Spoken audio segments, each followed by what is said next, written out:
All right. Welcome, everyone, to Voices of Integrity podcast from Mark Borsmer for Dummies. We're breaking down, what Jim said to me in the 2.5 minute video. But I did learn a handful of things I want to share with you, maybe save you some time, maybe answer some questions for you. Why is that so significant?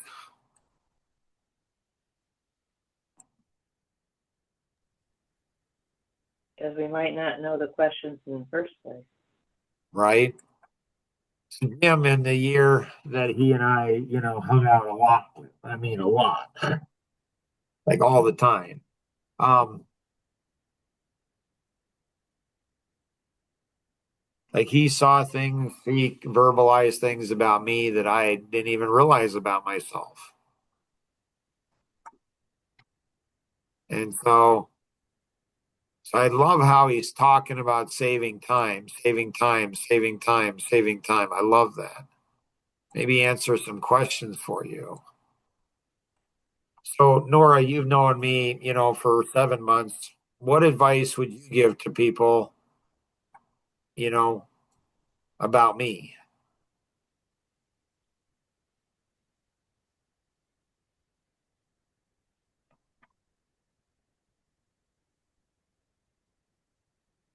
Um, the first thing that just like pops into my mind, but I was gonna try and come up with something different because I know you've already said it, but um, I would agree with what Rosanna had said about you being, um, an acquired taste.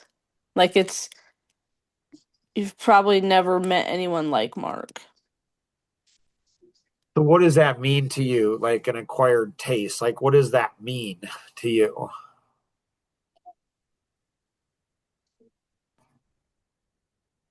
Well, it's like, okay, so like the booklet thing that you were writing and there's feedback on it, like you're too harsh, like could you soften it up a bit?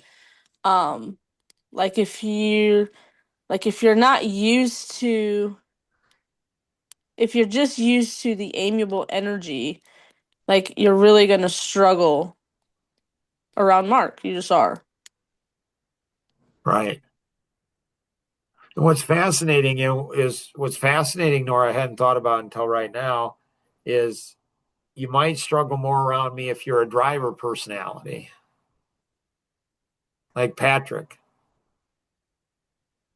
Like, so you might struggle more if you're a driver. Does anybody know why?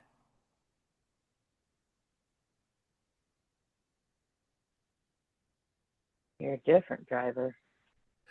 Yeah, because drivers are often going to be men, not always, but often going to be men. But drivers think they're really, really tough, really strong.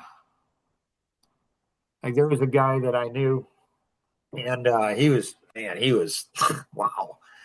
And it was interesting. He was on a podcast and he started crying. And he went ahead and said, he's like crying. He's like tearing up. He's crying on the podcast. It's like, that's kind of interesting. This guy, he's a man's man, like really like tough as nails. Like, and it's like, okay. And he's like, I want to apologize to my kids and my wife and my kids because now I know how Mark, now I know how they feel because Mark treated me like they treat me or like I treated them. So so he's mean and nasty to his children and now, he's all repentant, all sorry. He sees the wrong that he did and he's on a public podcast was being recorded. He's like so broken up. Like, wow, Mark's picking on me. And what was strangest to me is like his adult daughter was on the phone and she didn't say anything. And I knew her and I talked to her later. I said, hey, I just want to know your take on that. Like, that was pretty interesting, right? Like, that was pretty interesting. And what do you think of it? She just laughs. She says, yeah, that's my dad. Like, I know what he does at home. So it's like, even when that, it's like, is he a showman? Is it all drama? Is there no heart? I don't know. I mean, Ken MacArthur, I spoke all around the country with him. And, I didn't know this until quite a while later. but I got in and got to speak. And there's some people that knew him for 10, 20 years and they went to all of his events and they didn't get to speak. And I got to speak at 3 events in a row. I didn't think it was that big a deal, but I guess it was a great privilege. And there's only one other person that had ever done that. And so, but on the second time I spoke, like he took one time to learn me and he went ahead, and I'm so appreciative of Ken. Like he taught me so much. It's insane. Like that's one of the things that I want to do is I want to go ahead and maybe after we do this, I can go back through and, I can go ahead and thank all the people. And so he introduced me. He says, "Hey, Mark, come on up." And it's his inner core people. And he says, "I just want to introduce you, Mark. He's speaking for a second time." I didn't know a lot of people were jealous and upset with me. I'm like, I don't know. All you got to do is help Ken. It's not that hard. Like, just help him, bring value to him. He'll let you speak. And if you're any good.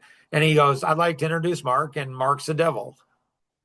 I mean, he didn't prep me. He just said, "Hey, Mark's the devil."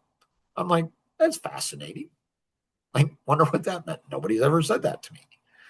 And so he says, what I mean by that is Mark's going to be honest with you. He just will.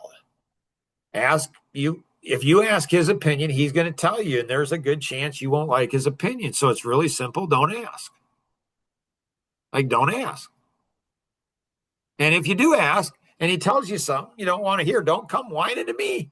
Like he got it after one time. He's like, Mark's one of those kind of guys. He's going to see stuff that you don't like him to see. Like Edward Kirch, he went ahead and, I've known him for decades. And at one of the Coffee Connections, he's like, "Mark, you got to stop vaporizing people." And I said, "Yeah, actually, I don't." He's like, "You do." And don't. He says, "Mark, you're killing your business." I said, "Yeah, I don't care." And he just looked at me and shook his head. He says, "You're killing my business, Mark." Dang.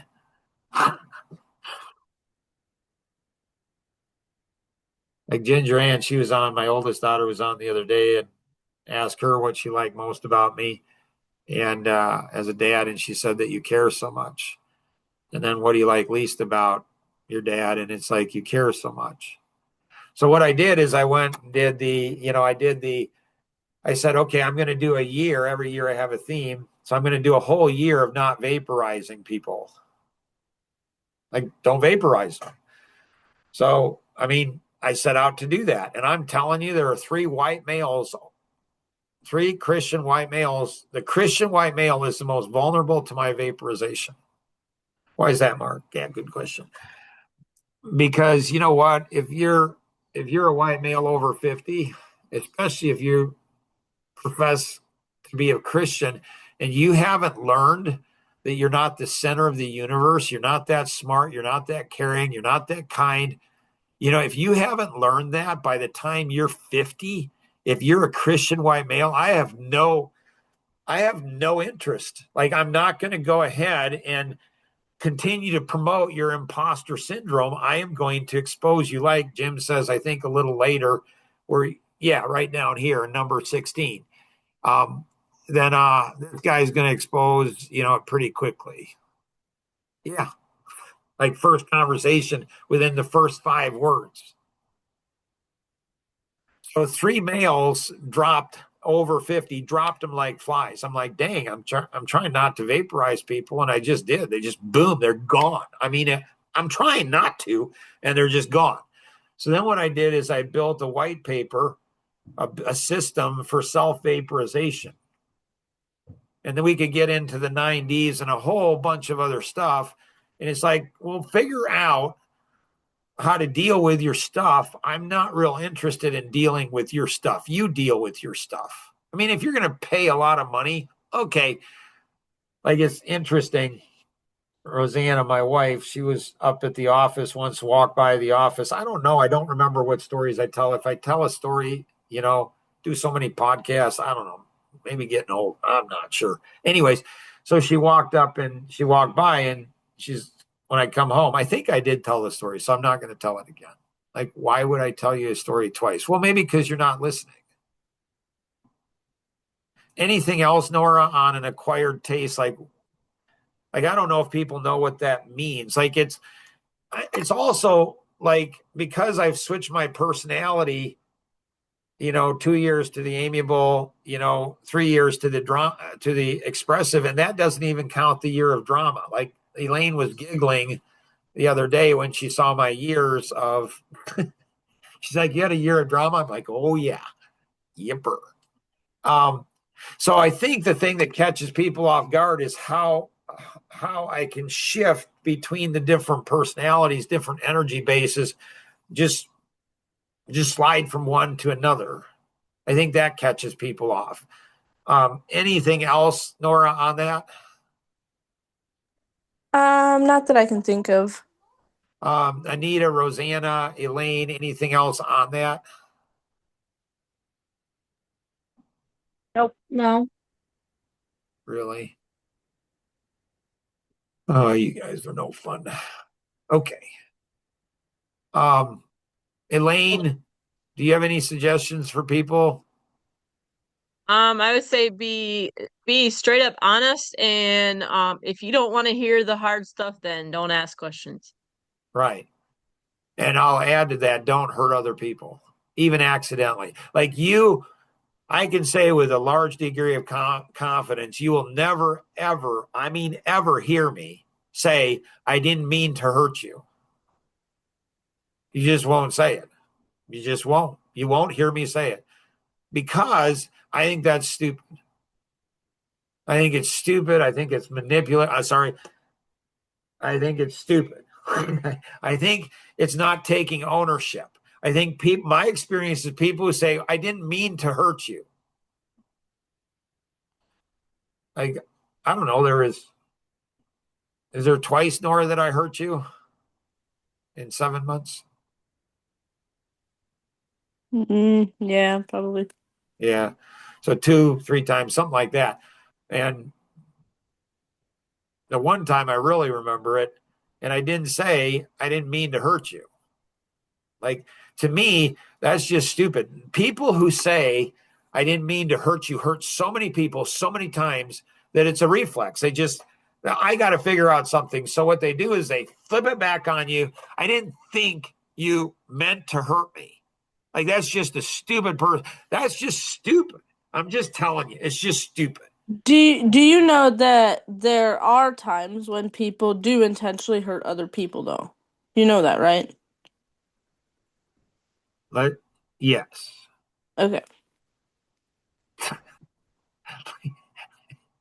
Well, it's like yeah, I didn't mean to hurt you out. Like I get that, but sometimes it's like you hurt somebody or whatever, and it's like, You but ever then hurt? why would you say sorry? So yeah, I guess that wouldn't. Yeah. I mean, have you ever known somebody that intentionally hurt somebody and said, I didn't mean to hurt you? They did it on purpose. Yeah, I feel like yeah, They maliciously did it to you. yeah, I and think then said so, that they didn't mean to. Yes, that's happened to me. Okay. because I feel Huh. like sometimes people think they didn't mean to hurt them, but yet subconsciously they actually did. There was good intention to do that. That's why they did it. Why don't they say, I don't consciously hurt you, but maybe subconsciously? Like, that's the thing I'm talking about. Like, you've done it 6 times to me. Like, what do you mean? Like, you say you're sorry when you're not sorry, you don't change. Like, why are you saying you're sorry? I mean, if you don't change, why even I think say at you're that sorry? point, well, I feel like at that point in time, it's just a reflex. It's just automatically they have a habit of saying, I'm sorry, because, well, if they say I'm sorry, then it typically things get dropped. They don't get addressed. They don't, you Well, but forgive them and we go on. we found that out in the friendship podcast. That should be connected somehow into that. Like with Rosanna on the Facebook not only as a reflex, do they go ahead and say I'm sorry. As a reflex, they hurt you. You're right. So they weren't trying to hurt you, they just hurt you. Like, it's just a reflex. They're just going to hurt you. Ooh, that's pretty cool. So what do you say to a person that intentionally did something, intentionally, knowing it was going to hurt you, and then say sorry? It's like, please don't say sorry to me if you're like, because you intentionally did it. But like, how do you react in a way, or how do you respond to that? So, have you ever had a child, known a child that was a pincher? Yes, Okay. And how do you fix a child who's a pincher? pinned him back. You do. You just do. That's what you do. Like a child who's a pincher. Now, like, why is the only way this connects back into what Elaine was saying yesterday about drama? Like, I don't know that she's going to try it out, but like, why is it you tell a child, a 3-year-old boy or girl, don't pinch your friend or your brother or sister or mom? Like, don't pinch mom. That why don't they learn? Yeah, but then if you do the same thing back, then you're like the worst person in the world. Like, You mean to the pincher? no, not the I'm saying the person that hurts you. So, Right. The right. pincher. Yeah. Yeah. Yeah. Like, has Lincoln ever pinched you? Not really. Okay. So he's not a pincher. Those pinchers, I'm telling you. Like, so the pinchers, why can't they go ahead? I'm talking a 3-year-old. Why can't a 3-year-old understand, son, honey, don't pinch your brother or sister? Why? Why do they not understand that? They don't know how it hurts. What Rosanna just said is they're psychopaths. You're raising a psychopath. I mean, that's the definition of a psychopath. They don't have any empathy. They don't have any empathy at all. So the only way they learn is if you do it back to them.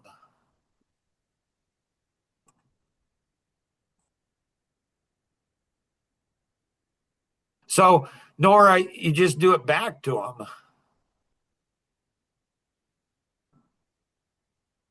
And if you're a Christian psychopath, you're saying the Bible says that you're supposed to forgive 70 times 7. I'm not talking about forgiveness. I'm talking about I'm going to pinch you so you don't have to be forgiven 490 times. And you know what? If I'm going to forgive you, guess what? You're going to forgive me. Like, I'm just saying, this is how the real world works. Kind of like if you slap me on the cheek, turn yours, I'm going to slap you on the cheek. Right? I'll slap you on both sides of the cheek. Like, this is what's going to happen. So don't irritate Mark. I'm just telling you, don't irritate him, because the Bible doesn't say irritation is a sin. And trust me, he can irritate you far more than you can irritate him. So I've just found, Nora, like, people are psychopaths. They just are. Adults especially pastors, especially police officers, especially, I don't know that many pilots, so I can't say that, honestly. And so, therapists, like, but there's one therapist, I like her. I've never met her. I just like her. I mean, besides Beth, so I've never even talked to this other therapist. And so to me, it's like, you got to go ahead. You're doing them a favor. You're doing a child a favor by pinching them back. That's just good parenting. It's not abusive. It's just good parenting. You teach them empathy, because if you don't, they grow up into psychopathic, parent adults. And then they go ahead and they become men. And then they become husbands and fathers. And then when they go ahead and they become husbands and fathers, and then they get emasculated by their wife. But did they? Or were they always emasculated? And they go running back to mommy and daddy. It's just crazy to me. So I wrote a white paper, self-vaporization. If you find yourself getting defensive, the reason you're getting defensive is because you haven't taken ownership. You haven't considered.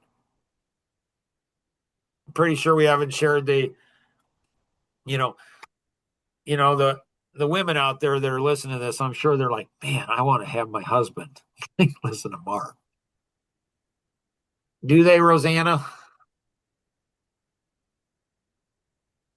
Maybe not. Really? That's the kind of parts she's that would be very good. very supportive of me, very supportive, And Well, so here's some the story. men, She's gonna try to make up for it now because she's an amiable and it's date night tonight. Nope, can't make up for this. She's got to get better at it. Anyways, so this is what it was. So once we were upstairs, this was probably, I don't know, 15, 20 years into our marriage, maybe 20. Yeah, probably 20 years into our marriage.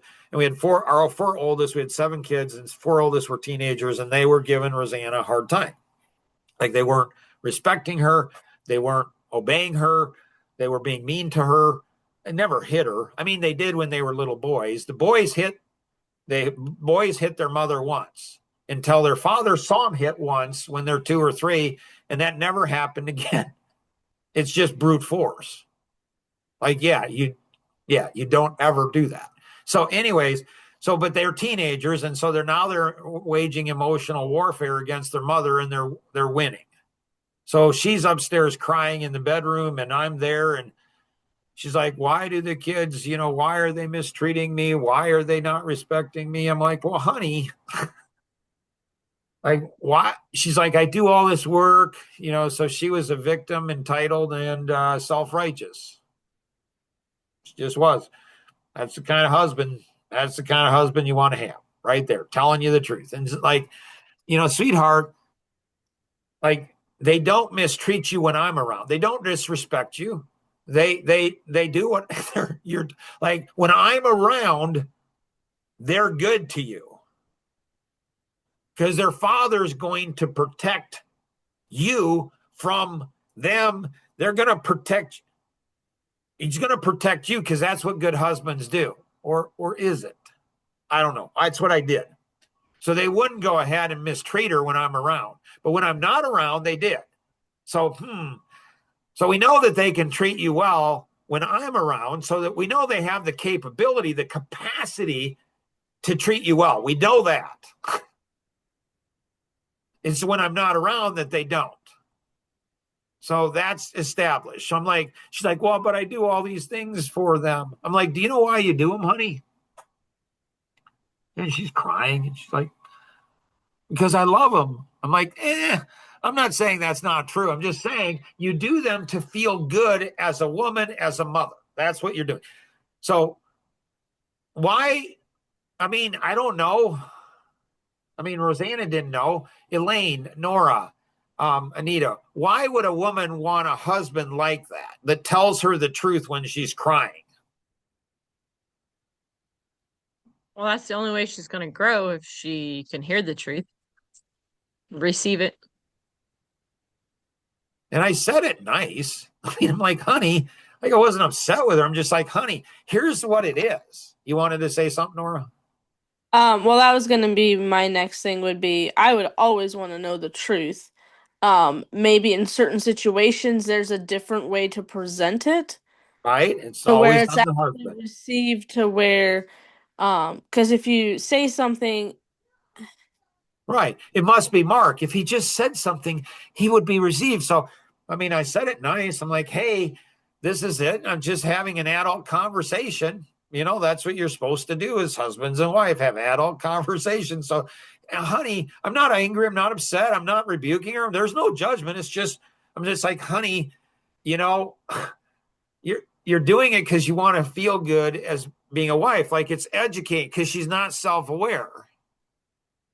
So I was really nice about it. And how did she respond? She gets all poosty at me, and she's like, fine. And she'd never do that in front of people. You'll never see her do it. Unless you're beside, the wall or something like our son was when she said something about him and she didn't know he was there, then she'll do it. But she's like, fine. The reason you put food on the table and you work so hard is because you want to feel good as a man. What do I say? I'm like, there's a lot of truth to that. And then what's her response to that? She gets really ticked. She gets really upset. Man, she's hopping mad. This is not for those that are like, oh, poor Rosanna, he's picking on her. I'm not picking on her. These are real life situations that maybe other husbands and wives, husbands, if your wives don't respect you, if your wife can emasculate you, it's because you're allowing her to. I'm just telling you. Like, I was nice to her. I wasn't upset, wasn't angry. I'm just trying to help her understand herself and her kids. Like, honey, the issue's you. It's not the kids. It's you. Take ownership, sweetheart. And I don't know, 3-4 months later, we're down in the living room and, and she said something and I said something, she said something, then she started crying. And she's like, Patrick, Patrick said, Patrick Ryan, he said, women cry when they lose an argument, which is fascinating. Patrick, I learned, what was it, Wednesday? When men lose, they walk off. So women cry, men walk away. They just walk away from it. Like, I'm going to lose, so I'm just going to walk away. Okay, walk away. We know you lost. It's fine. Anyways, so we're downstairs in the living room and she's crying and she's like, I'm like, and she goes ahead and says to me, she's like, I hate being around you because you make me feel so stupid. So what's my response to that? Like, how's a husband supposed to respond to that?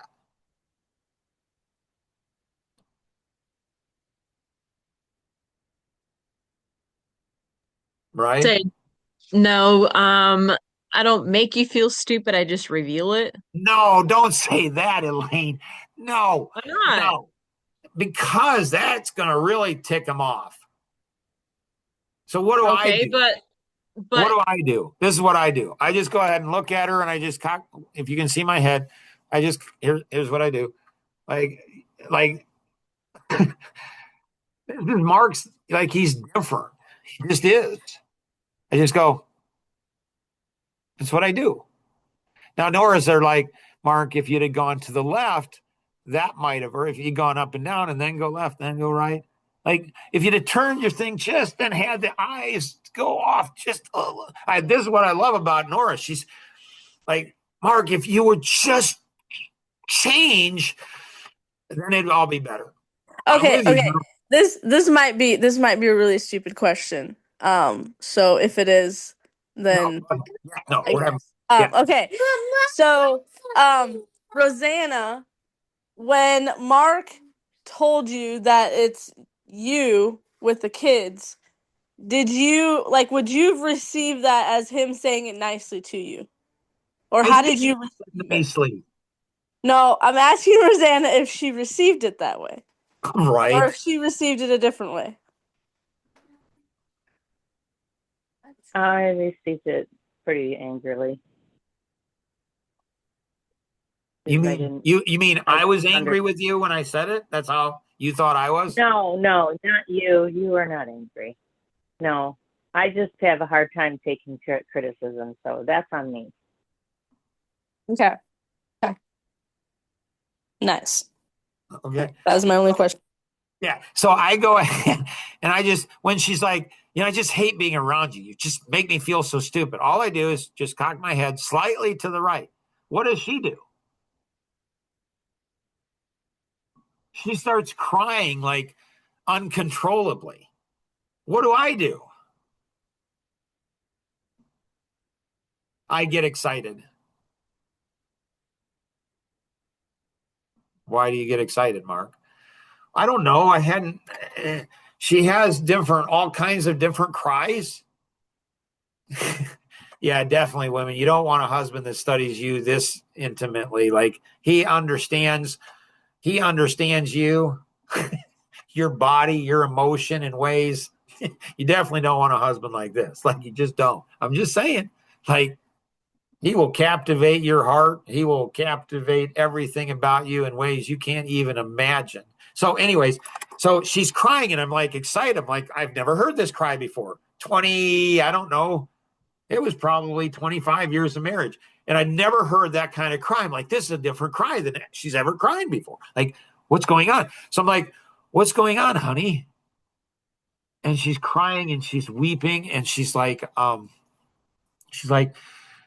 wish I could be like you. 41 years of marriage, 25 at the time. She had never said that in 25 years of marriage, ever. Ever. I'm like, dang. Like, wow, that's a new one to me. And she's crying, she's weeping, and I'm like, what do you mean? Like, I don't understand. She says, I am defensive about everything. You don't have a defensive bone in your body. And she's crying, like, a lot, like through the tears and everything. So what happens to me? Like, what happens to me?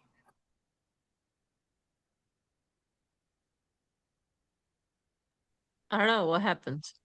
Like, I get excited. I'm like, whoa, like, wow, that's so cool. I mean, it sucks. Obviously, I suck as a husband that it took 25 years to get through to this emotional moment where she realizes you're a pretty defensive person and your husband's not. Like, but at least we're here. So my mind is racing. I'm like, oh, I'm racing. I'm like, you got to figure this out, Mark. You have moments, because once this moment, it's a Greek word, it's kairos. Like, you might lose this opportunity, and my head's spinning and my mind's going and my body's going, and she's crying. And I'm like, I got it, honey. Like, I'm a 3-year-old boy. Like, I got it. I figured it out. And she's like, okay. I said, sweetheart, it's because you're prideful and arrogant. It's not judging, it's an observation. Did that help? Right?